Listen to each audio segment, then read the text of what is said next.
Senhor, meu amado, bem-vindo de volta à nossa escola bíblica. E hoje nós estamos já na terceira aula, no terceiro vídeo, nos estudos do livro de Jó, de um total de 5 vídeos, 5 aulas. Então, pega a sua Bíblia, pega o seu caderno de estudos.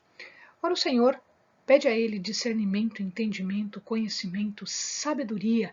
Pede a Ele proteção, para que nós possamos desvendar dos seus mistérios.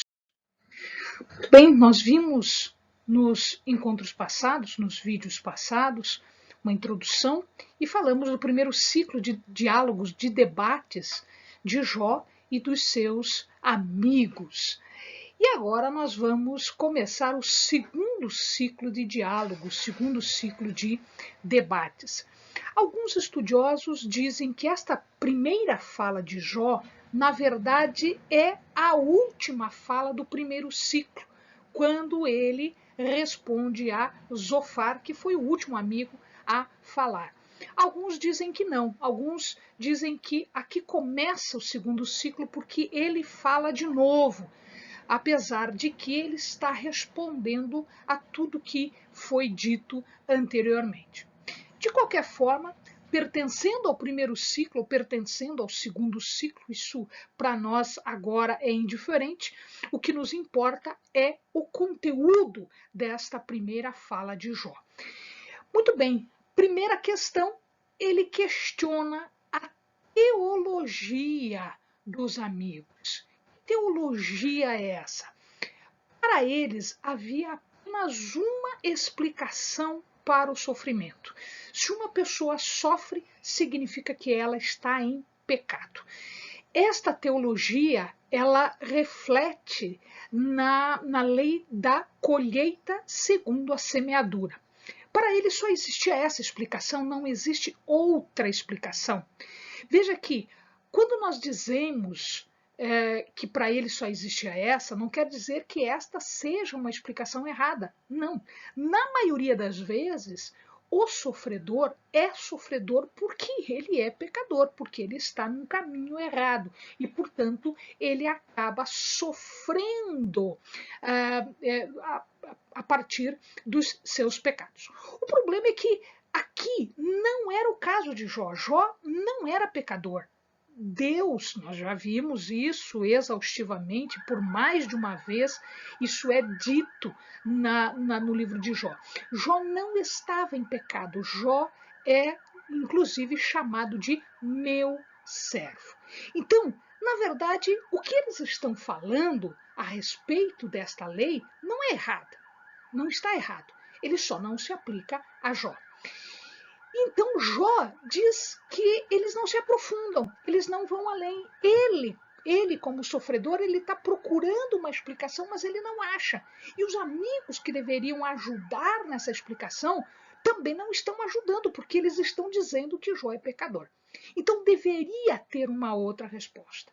E Jó está procurando a resposta para o seu sofrimento.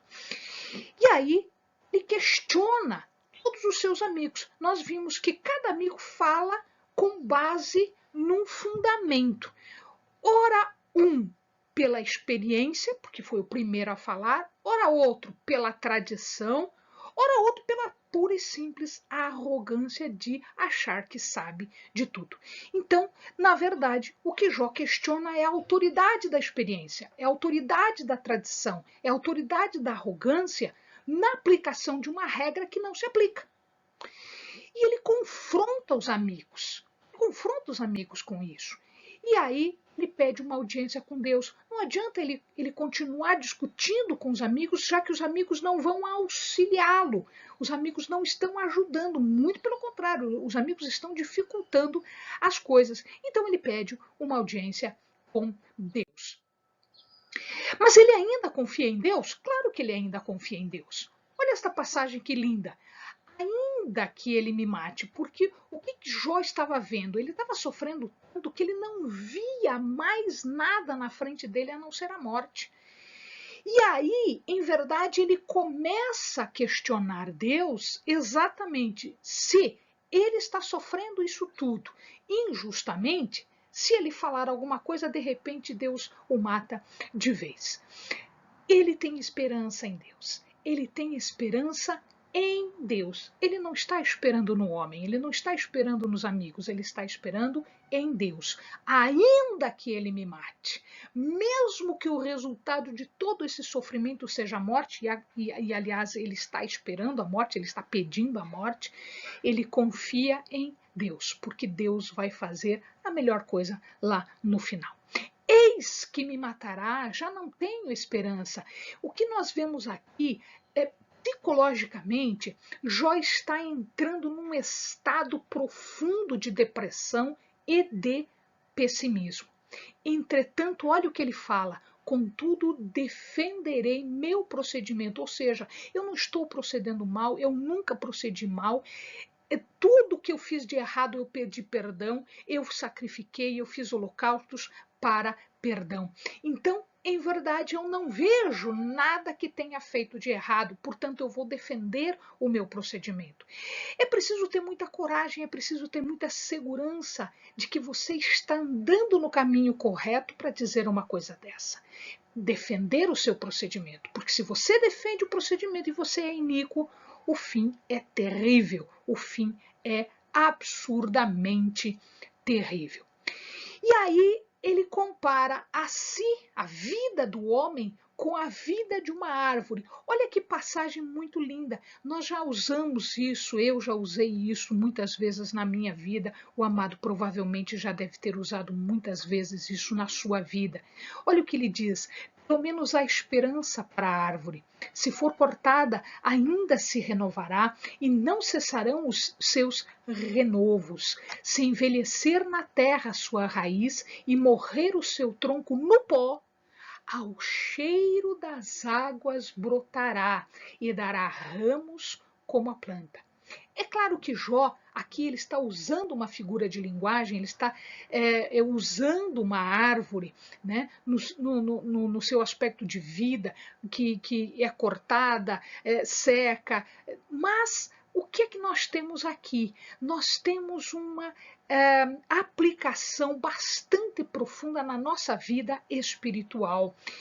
Veja que se nós nos compararmos com uma árvore, ainda há esperança. Ainda há esperança porque uma árvore cortada, ela renova.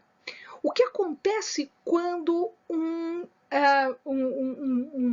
horticultor, um agricultor, o que acontece quando ele tem uma árvore ali, ele vai poda aqui, poda lá, e quando ele faz a poda, acontece o renovo, acontece os brotos. Então, uma lição importante aqui, mesmo que algumas coisas sejam cortadas da nossa vida, existe possibilidade de brotar, de renovo. Interessante aqui uma outra questão. Se ela está morta, acabada, mas no cheiro das águas, não precisa ter água, basta o cheiro das águas, ela brota e dará ramos.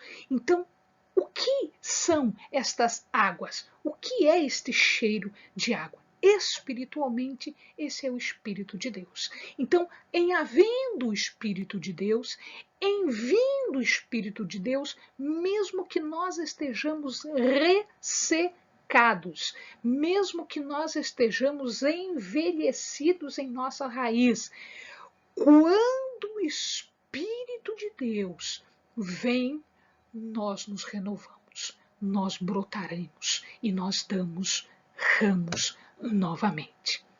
Então, depois desse cântico de fé de Jó, porque veja, é um cântico de fé, mesmo nos piores momentos, ele ainda vê em Deus a sua solução, a sua saída. Ele faz 2 pedidos.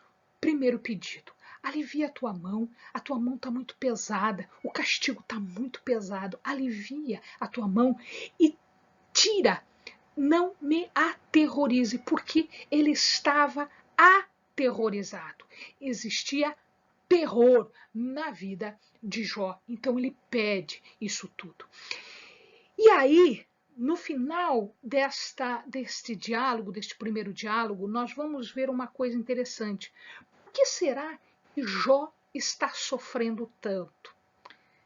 Amados, se você analisar o texto, Jó não está sofrendo pelas perdas, porque no saí do ventre, no estou agora, o Senhor dá, o Senhor tira, o Senhor dá a bênção, que dê também as coisas ruins.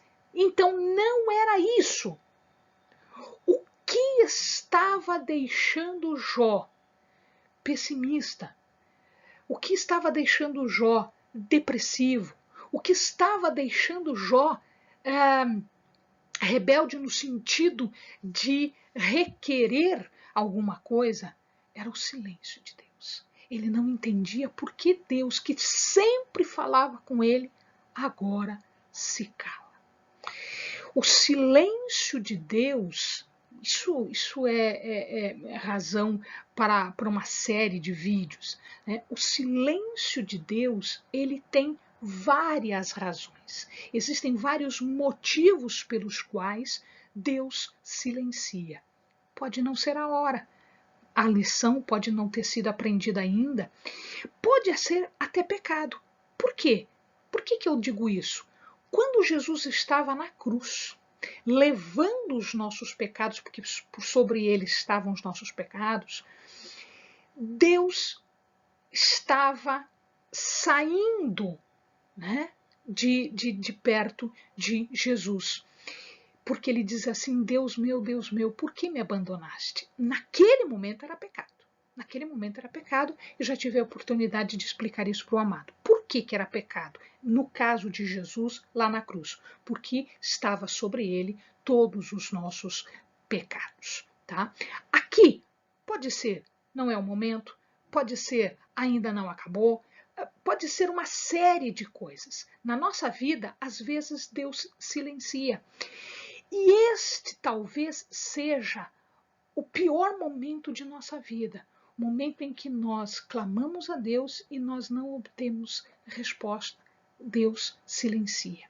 Mas este silêncio é momentâneo, este silêncio é só por um tempo. Amado, tenha certeza que, como aconteceu com Jó e como aconteceu na minha vida, como aconteceu na sua vida, Deus tornará a se manifestar. Deus tornará a falar e e quebrar este silêncio. Ele faz então, agora começa a falar de novo. Jó, você é um pecador, você está disfarçando, você é um hipócrita, você está dizendo que não é pecador, mas você é pecador, você não aceita os nossos conselhos. E aí o que acontece é que nessa segunda rodada, nesse segundo ciclo, os amigos começam a ficar mais violentos, eles começam a tratar Jó de uma forma pior, né? Ele repreende Jó porque o Jó estava se auto-justificando, começa a desdenhar da sabedoria de Jó, começa a desdenhar da retidão, ou seja, fazer pouco caso, zombaria com a sabedoria e a retidão de Jó. Ele não acredita nisso, porque para ele só existe uma explicação: pecado.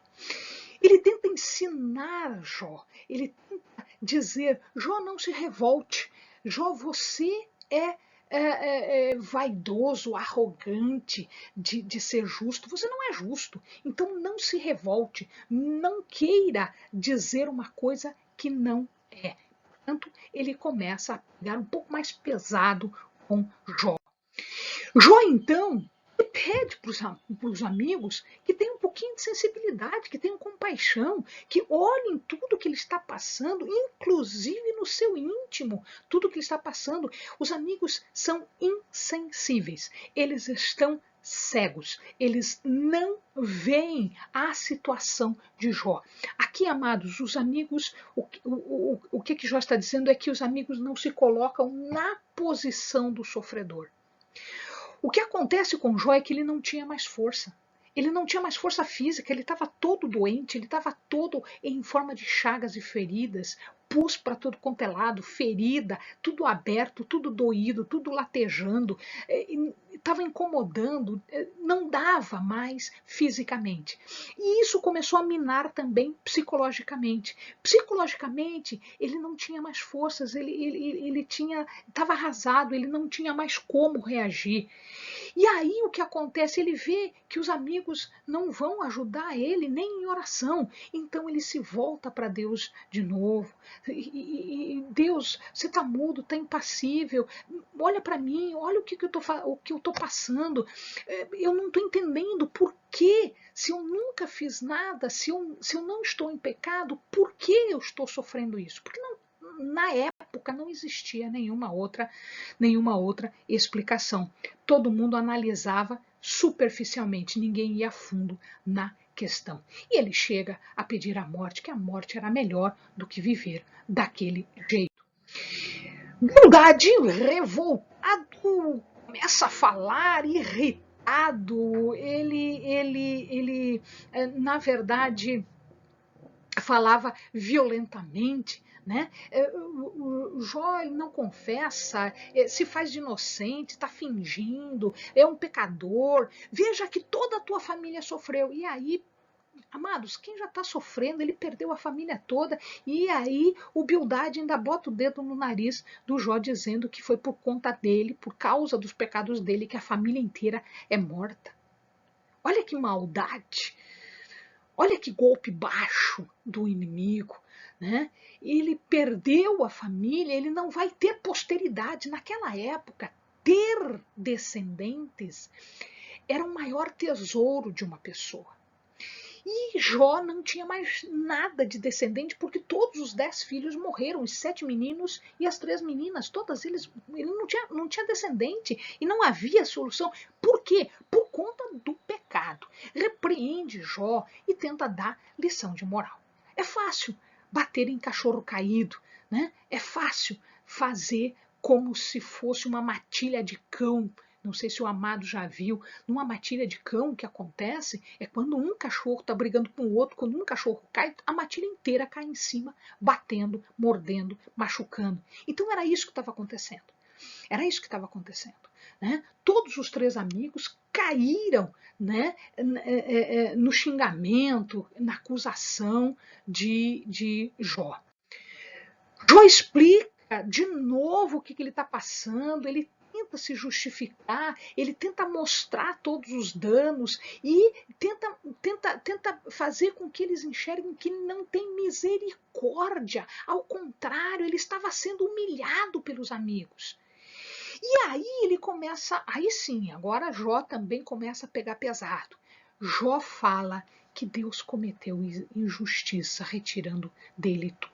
Talvez aqui nós tenhamos, né, uma vez que Jó não estava mais aguentando, Jó não tinha mais forças para nada, então, de repente, ele foi além do que ele poderia, que ele deveria ter feito, e ele acaba dizendo que Deus estava cometendo injustiça, porque ele estava tirando tudo sem uma causa e sem possibilidade de se defender, de dizer, não, eu sou puro, eu sou justo, eu não tenho pecado nenhum.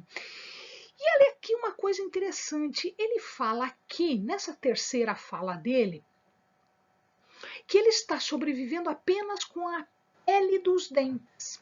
Quer dizer isso? Quer dizer que todo o resto da sua pele está perdido. Todo o resto está perdido, ou seja, está ferida pura. Uma ferida só, não sobrou mais nada de pele, só sobrou a pele dos dentes. Isso quer dizer duas explicações para isso. Os estudiosos dão uma explicação de que os dentes tinham caído e que só sobrou a gengiva. Bom, e existe uma outra possibilidade. Dentro da boca não tinha ferida. Se dentro da boca não tinha ferida, ele podia falar. E, portanto, podia blasfemar como o diabo queria. Significa dizer que, eventualmente, o diabo não colocou ferida nenhuma dentro da boca, só no resto do corpo, exatamente para ele poder blasfemar. Então, Esta é uma outra explicação, uma outra possibilidade. Então, nós temos essas duas explicações dos estudiosos aqui. Mas não adiantou de nada. Ferida, sem ferida, ele não blasfemou em momento nenhum. Olha lá o que ele fala nessa fase. Eu sei que o meu Redentor vive. Ou seja, ele está acabado. E aí, mais um fôlego de fé, mais um fôlego de força, e ele diz, eu sei que o meu Redentor vive. Ele está vivo. E no fim ele vai se levantar. Ao se levantar, nós queremos dizer o que aqui? Significa dizer que ele vai fazer justiça. Quando na Bíblia nós ouvimos que Deus se levanta, significa dizer que ele vai agir de alguma forma, principalmente fazendo justiça. Então é isso que ele está dizendo. Ele está dizendo que Deus ainda está vivo. O Redentor dele está vivo. E que ao final ele vai se levantar e ele vai fazer justiça para Jó. E depois de consumida a minha pele, ainda em minha carne verei a Deus. Ou seja, eu não vou morrer sem ver Deus. Esta era a fé que ainda por baixo de todo o sofrimento ainda existia em Jó. Vê-lo-ei por mim mesmo, ninguém vai me contar nada. Vê-lo-ei por mim mesmo, com meus próprios olhos, eu e não outros. Isso é um testemunho. Amados, isso é um crescimento fantástico. E nós vamos ver lá no capítulo 42 isso vai acontecer. Com meu coração anseia dentro em mim. Ou seja, assim como eu anseio, eu sei que vai acontecer. Isto é um rasgo de fé.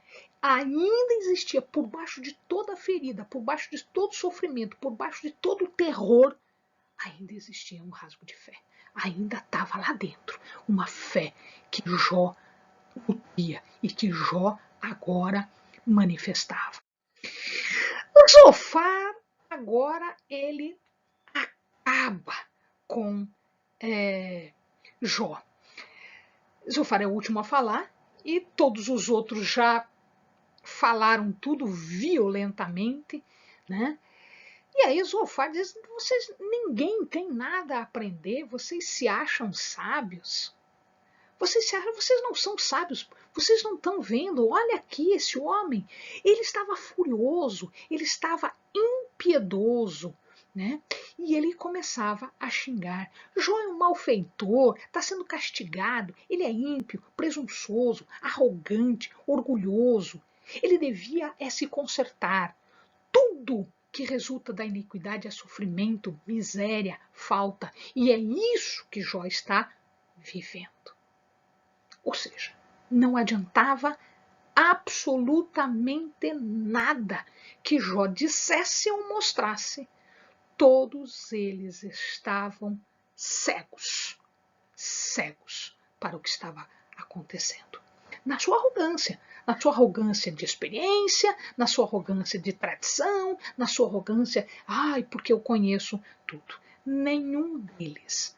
Assim como nós vemos hoje nas nossas igrejas, nós vemos lá o grande experiente que, na verdade, às vezes não consegue entender o mistério de Deus, o tradicionalista que nunca viu aquilo e que acha que se ele nunca viu é porque nunca pode acontecer. Ou seja, nenhum deles entende que Deus é mistério, Deus é eterno. Deus é poderoso, Deus é muito mais do que a nossa sabedoria pode, porque nós somos imperfeitos, nós somos mortais e nós não conseguimos chegar nem numa fração do que é o poder, a glória de Deus. Eu quero te deixar com duas perguntinhas aqui, amado. Eu faço a pergunta e eu mesmo respondo. O que é mais difícil? Conhecer a si próprio. Dizer que você não é sábio o suficiente para entender o que está acontecendo na tua vida e na vida das pessoas ao teu redor. E você começa a dar conselhos do jeito que você acha, né? Olha lá, mas você não se conhece, você não sabe a tua limitação para isso. Então, o que é mais difícil é conhecer a si próprio. E o que é mais fácil? Dar conselhos. Dar conselhos é fácil. Dar conselhos é muito tranquilo. Não quer dizer que se você dá conselhos, eles sejam certos, eles sejam adequados à pessoa, à situação e àquilo que o outro está vivendo. Amém, amados? Bons estudos.